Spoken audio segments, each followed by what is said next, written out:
69 гишүүнтэй улсын хурал өнөөдөр 71 гишүүнтэй боллоо. Шударга эзлээс намын жагсаалтаар нэр дэвшиж улсын хурлын гишүүн болсон ч эслийн зүгээс үндсэн хуулийн цэцэд хандснаар гишүүний тангараа өргөөгүй байсан Баасан хүү Цолмон нар өнөөдөр улсын хурлын гишүүний тангараа өргөлөө.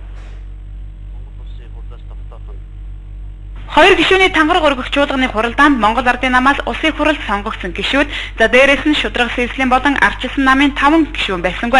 За ингэснээр 71 гишүүнээс 40 хүн Баасан хүү Цолмон нарын улсын хурлын гишүүний бүрэн эрхийг хүлээн зөвшөөрөх санал хураалтанд оролцож 97.5% саналаар улсын хурлын гишүүнээр баталлаа. Харин санал хураалтын үеэр ганцхан гишүүн эсрэг санал өгсөн нь Цолмон гишүүн өөрөө байлаа. За Конапо буруу дарсан уу яасан ямар ч байсан чуулганы танхимд өөрийнхөө эсрэг санал өгсөн ганц хүн нь байсан юм а. Бидний хувьд бол одоо шударга усны хуваарлтыг бэхжүүлж монголчууд баялагтай эзэн суух, за улс төрийн шинжил хийх, үндсэн хуулийнхаа одоо төслийг боловсруулсан байгаа. Тэрийг ардчилсан намтайгаа хамтарч дахин боловсруулад шинжилж гаргахын төлөө ажиллана.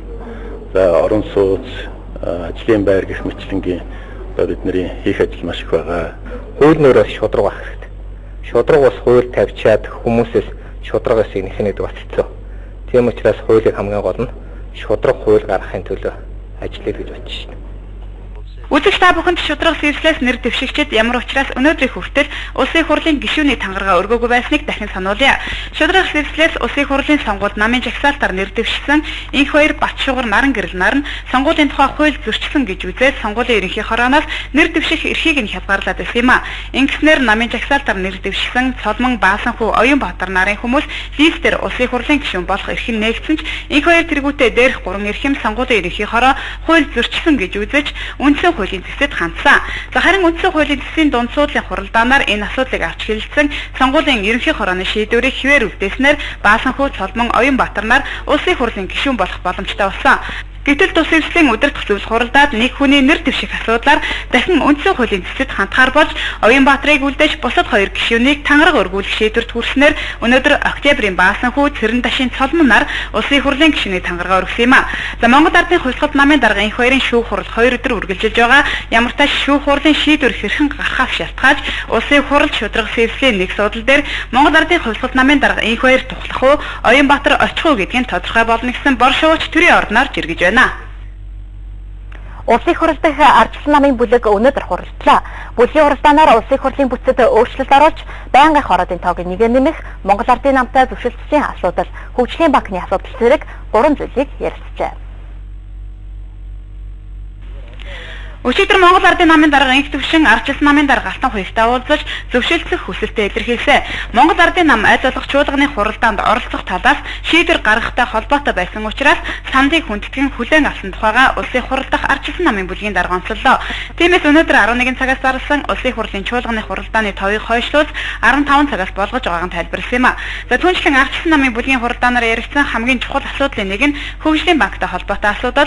Бүлгийн гишүүд хөгжлийн банкны үйл ажиллагаатай холбоотой мэргэжилтнүүдээс мэдээлэл сонсчээ.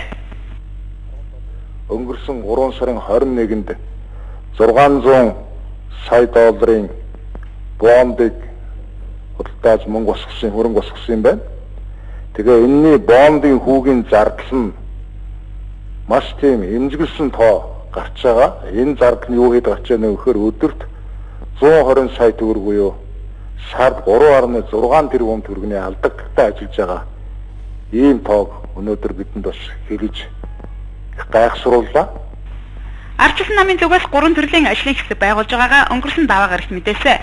Төсвийн орлого зарлах, банкны үйл ажиллагаатай танилцах, ажлын хэсгийнхэн хөгжлийн банкны удирдлагуудтай уулзаж, дотоод ажилтнаа танилцах шаардлагатай гэж үзэж, бүлгийн гишүүдийн зүгээс үүрэг өгсөн байна. Улсын хурал 31 судалтай ардчилсан намын хувьд шударга сэвсэл, Иргэний зориг ногоон намын оролцоотойгоор улсын хурлын төрийн байгуулалтын байнгын хороог байгуулсан. Бусад байнгын хороодыг хязээ байгуулах Монгол Ардын намын гишүүд чуулганд оролцохгүй тохиолдолд хэрхэх тухайд дараах тайлбарыг өгч байна. Ямар бидэнд хамгийн их боломж байна. Тэр хэмжээгээр энэ байнгын хороодоо байгуулад улсын хурлын тасралтгүй ажиллагааг хангахыг хичээнэ. Энэ бол бидний үүрэг. Мөн тэрээр Монгол Ардын намын гишүүд байхгүй болчихвол улсын хурлын үйл ажиллагаа явахгүй болдог юм шиг хэмээн нэмж хэллээ. Тэгэхээр улсын хурлын гишүүдийн 40 орчим хувийн оролцоогүйгээр хууль батлах тэдгээрийн ард байгаа сонгогчдын саналыг үл хүндэтгэн шийдвэр гаргахад бэлэн байгаа нь харагдаж байсан юм а. Үүнийгээ чуулганы хуралдааны үеэр харуулж 41 гишүүний эрсдэлтэйгээр төрийн байгуулалтын байнгын хорооны даргаыг баталсан юм а.